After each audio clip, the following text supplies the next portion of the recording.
झगड़े चल रहे हैं।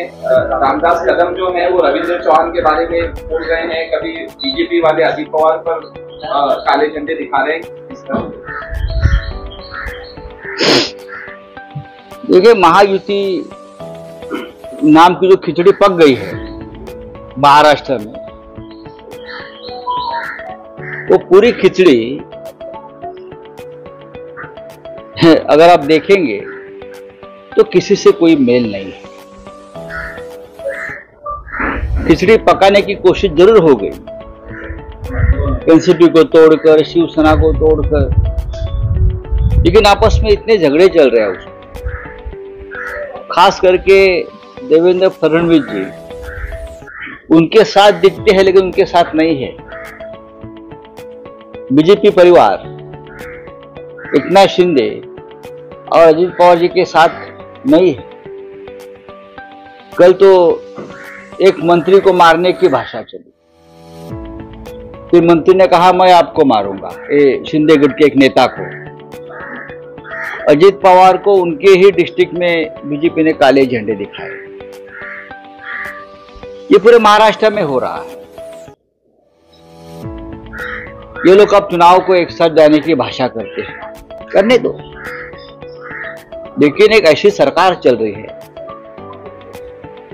जो आपस में जर्जर हो गई है मतभेद से। ऊपर का दिखावा है, सब ऊपर का दिखावा है। बात सही है कि मुंबई गोवा महामार्ग जो है वो तो लगता है वो स्वर्ग में जाने का रास्ता बन गया है। गोवा में नहीं, स्वर्ग में जाने का रास्ता है।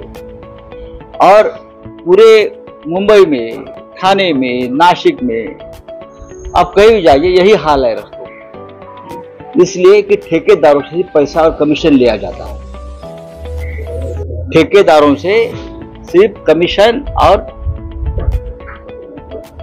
पैसा लिया जाता है, तो रास्ते कहां से आएंगे? ये सरकार जो चल रही है महाराष्ट्र में, उस सरकार को कोई चलाने का अधिकार भी नहीं है। अनकॉन्स्टिट्यूशनल सरकार है, फिर वे चला रहे हैं। मुझे तो लगता है, डर लगता है, जब टिकट बंटवारे की बात आएगी तो उस मीटिंग में खून खराबा हो सकता है। इस तरह की बातें मैं सुन रहा हूं। ठीक है,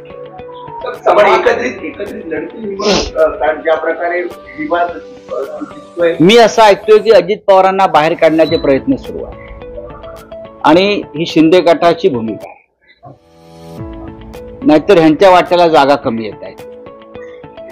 ही माझं आकलन आणि आम्हाला मिळालेली माहिती आहे की 3 जे पक्ष आहेत त्यांच्यामध्ये एकवाक्यता नाही। महायुती हा शब्द गोंडस आहे। महायुती ती युती नसून संघर्ष रोज त्यांच्या मारामाऱ्या दिसत नाहीत, पण चालू आहे। एक मंत्री आपल्या सहकारी पक्षाच्या नेत्याला मारण्याची भाषा करतो, थोबाड फोडण्याची भाषा करतो, म्हणजे प्रकरण किती टोकाला गेलेलं आपण पाहू शकता। हे कशावरून चाललंय तर मुंबई गोवा महामार्ग हा स्वर्गात जाण्याचा मार्ग बनलेला आहे।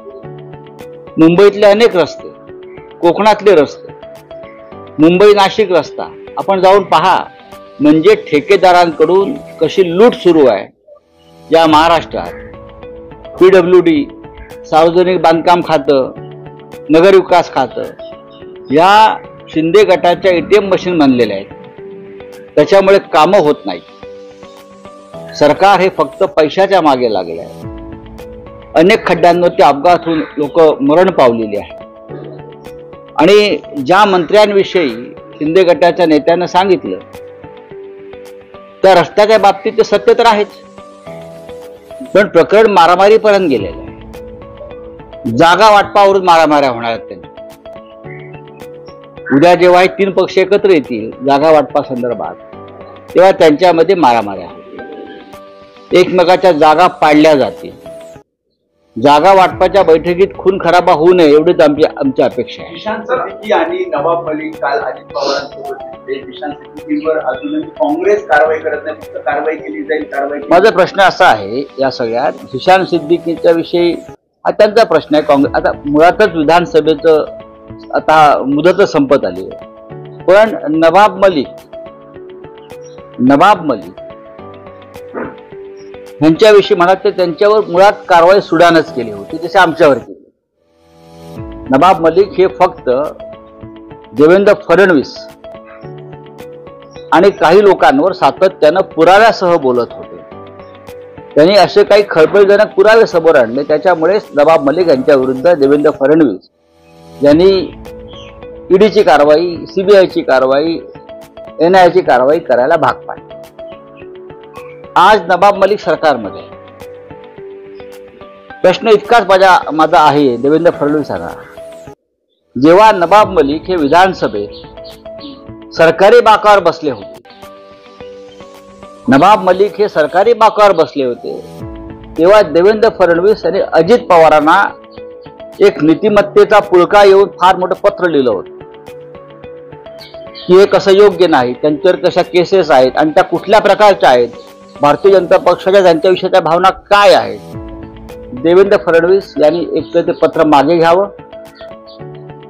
नवाब मलिक यांच्या संदर्भात जे अजित पवारांना पत्र लिहिलेलं आहे त्यांनी, नवाब मलिक हे कसे गुन्हेगार आहेत, आम्ही त्यांच्यावर कसं एक भूमिका घेतलेली आहे, देवेंद्र फडणवीस यांनी ते पत्र मागे घ्यावं किंवा त्यांनी हे जाहीर करावं नवाब मलिक यांच्यावरील सर्व आरोप, सर्व खटले खोटे आहेत आणि आम्ही ते सूडबुद्धीने ते खटले त्यांच्यावर दाखल केले. हो, पण तुमच्या सहकारी पक्षामध्ये आहेत ना, तुम्ही एकत्र सरकारमध्ये आहात. देवेंद्र फडणवीस हे खोटं बोलतात, बरं का, ते खोटारडे नंबर 1 आहे बरं का. एक नवीन सिनेमा येतो एक नंबर, तसे ते 1 नंबरचे खोटारडे आहेत. मग असे मी तेच म्हणतो, त्यांनी आपलं पत्र वाचावं. देवेंद्र फडणवीस यांना जर ते पत्र मिळत नसेल तर मी त्यांना आज पत्र पाठवायला तयार आहे. माझ्याकडे पत्राची कॉपी आहे, ते पत्र मी जपून ठेवलं आहे. ऐतिहासिक डॉक्युमेंट आहे ते, ऐतिहासिक डॉक्युमेंट आहे ते. देवेंद्र फडणवीस यांनी अजित पवार यांना नवाब मलिक यांच्याविषयी लिहिलेलं पत्र हे राष्ट्रभक्तीचं एक ऐतिहासिक डॉक्युमेंट आहे की आम्ही किती नीतिमान आहोत आणि आम्हाला अशी माणसं आमच्या आसपास चालणार नाहीत आमच्या बाकावर, अशा प्रकारचं पत्र. नवीन घडामोडी पाहण्यासाठी आजच आम्ही मुंबईकर 24 तासला लाईक करा, सबस्क्राईब करा आणि अपडेट रहा.